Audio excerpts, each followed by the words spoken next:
Mga igsoon, mga anak sa Diyos. Sa karaan nga kultura sa mga Hudiyo, talagsaon kayo ang pagtagad sa mga pamanhunon. Sa dili pa ang pamanhunon moabot, ang panimalay ug ang komunidad kinahanglan nga mangandam. Usahay adunay puasa ni samtang siya gipaabot.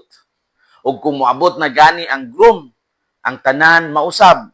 Ang puasa mapulihan sa kalipay ug sa kumbira.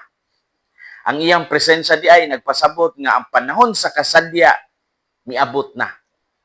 Kinilahi kaayo sa modernong kasal nga kasagaran usa ka adlaw ra ang selebrasyon karon. Karon magpaabot na lang ang groom sulod sa simbahan samtang ang katapusan nga hulaton mauna ang bride.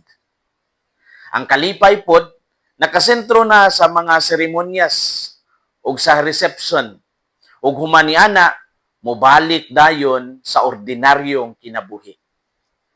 Sa panahon ni Jesus ang kasal usa ka panghitabo nga mulungtad og mga adlaw, mga semana ug puno sa simbolismo. Ang pamanhunon mao gayud ang timaan nga ang panahon sa kalipay ug panaghiusa miabot na.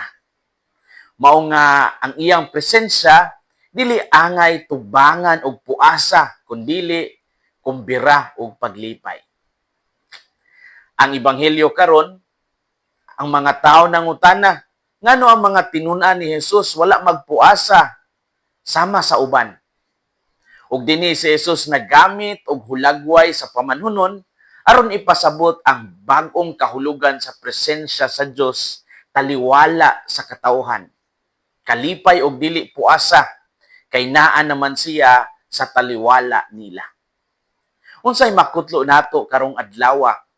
Unang punto, ang presensya ni Jesus higayon sa kalipay ug kumbira. Mingon si Jesus, can the wedding guests fast while the bridegroom is with them? Mark 2:19. Makapuasa ba di ay ang mga bisita sa kasal samtang anaa pa ang pamanhunon uban kanila? Ang pamanhunon simbolo sa Dios nga nipuyo uban sa iyang katawhan.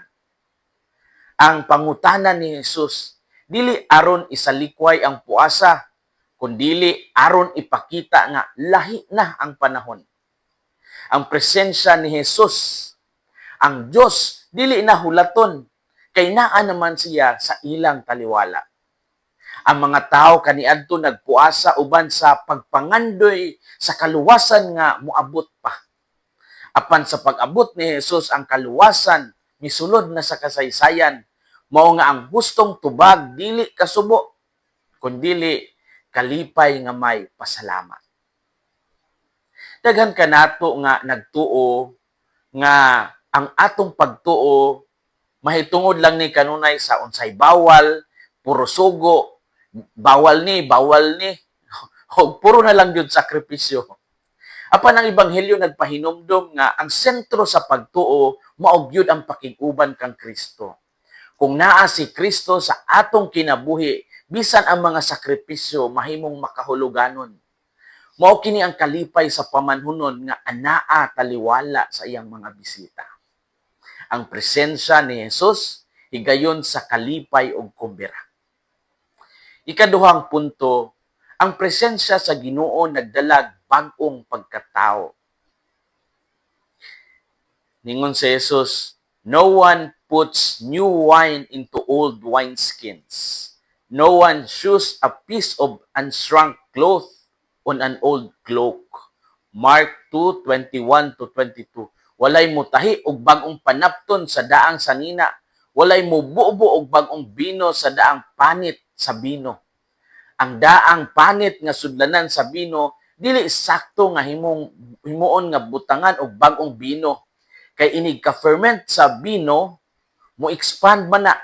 Mao nga ang daan nga sudlanan nga gamiton, tas nainat na daan, inig ferment, mabusdik ang sudlanan kay nasubraan naman ang pag-inat niini. Ang punto mao nga, ang misyon ni Jesus dili lang pag-ayo sa daang sistema, kundi paghatag og bag-ong kinabuhi. Ang relihiyon nga walay pagbag-o mahimong tig-a ug walay kinabuhi. Ang bag-ong bino nagkinahanglan og panit nga andam mo expand, muinat o mudawat sa grasya.